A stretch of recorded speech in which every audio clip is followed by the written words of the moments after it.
పాఠ్యాంశాన్ని వట్టికోట ఆళ్వార్ స్వామి రచించిండ్రు. ఆయనే వట్టికోట ఆళ్వార్ స్వామి ఎలాంటి వాడు? ధర్మరాజు. ఆయన ఎవరి కోసం బతుకుతుంటాడు?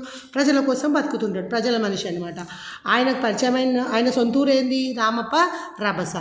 అయితే రామప్ప రభస ఆయన సొంతూరు. ఆయనకు పరిచయమైన పిల్ల పేరు గంగు.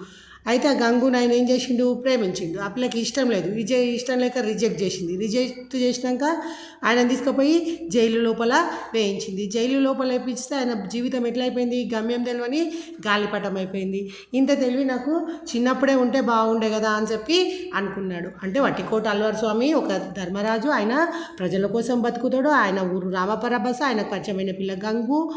ఆ పిల్లకు నచ్చకపోవడం వల్ల జైలు లోపల వేయించింది. ఆయన జీవితం గమ్యం లేని గాలిపటం అయిపోయింది.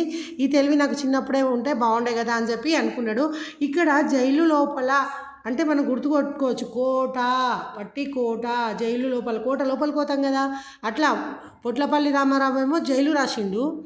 ఈయన వట్టికోట ఆళ్వార్ స్వామి ఏమో జైలు లోపల అనేది రాసిండు. కోట లోపల, వట్టికోట జైలు లోపల.